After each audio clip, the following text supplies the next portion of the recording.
One thing runners need is power, physical power, mental power, and a power in spirit to give the race all they have. The disciples of Christ got a foretaste of his power when they saw him ascend into heaven. As a cloud hid his rising form from view, attending angels reminded them that Jesus would one day return in great power and majesty. Stay with us. From the Moody Church in Chicago, this is Running to Win with Dr. Erwin Lutzer, whose clear teaching helps us make it across the finish line. We're in a series on Christ among other gods, showing why Christ is supreme. Today, Dr. Lutzer concludes a message on Christ's extraordinary ascension, an event which brought in for us a period of waiting before his final victory. So Jesus said, I'm in total control, but this is a time of waiting. We have to distinguish between the time of waiting and then the time of winning.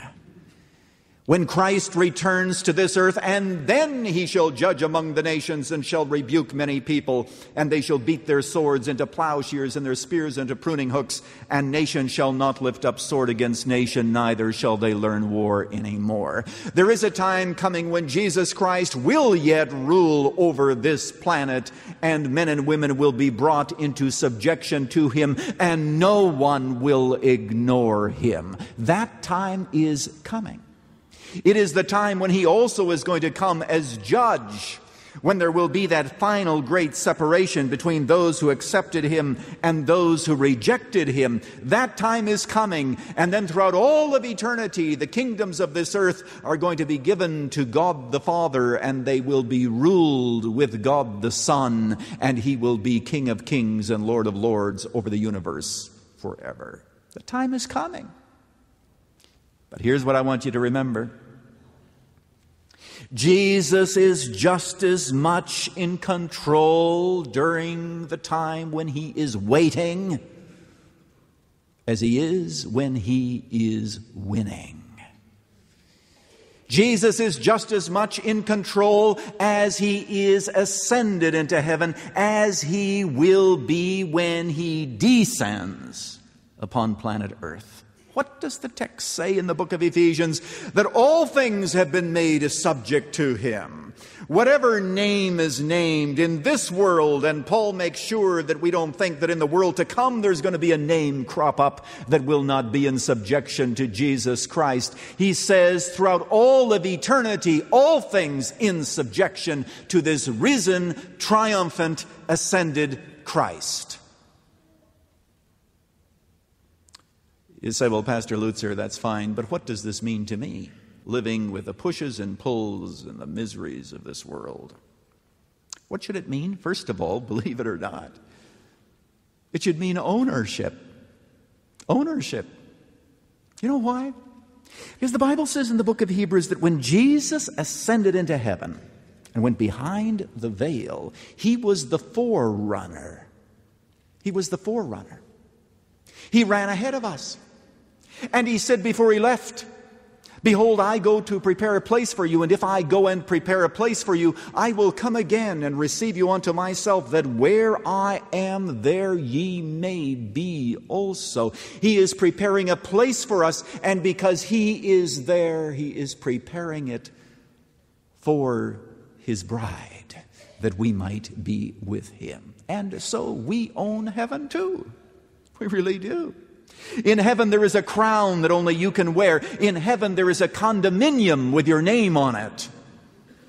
And it says that there is a place reserved in heaven for you. When you get to heaven, you don't have all these long lines as you do when you're at airports or wherever else you may find yourself, or efficient banks that we find in our society. You don't have that problem in heaven. No, we have a place reserved, and we march on through and we take up our residence that has been prepared by the forerunner. What does it mean to you and to me? Ownership. And you're just as sure that you are already in heaven, that you will be in heaven, I should say, as you can possibly be, because your representative is there and he's making sure that every detail will be taken care of for your arrival. It means ownership. It does not mean for us headship, but it does mean partnership. And it also means for us kingship. Kingship. Now, this is so staggering that I wouldn't even say it unless it was in the Bible. But repeatedly there are passages like those in Revelation chapter 22 where it says, "And there shall be no more curse, but the throne of God and of the Lamb shall be in it, and his servants shall serve him, and they shall reign with him forever and ever." Christ's ascension means ownership, but it also means for you and for me kingship. Now get this. That which belongs to Jesus Christ by divine right is given to you and to me by divine grace. And when you stop to think of it, we shall never be what Jesus Christ is, for he is God.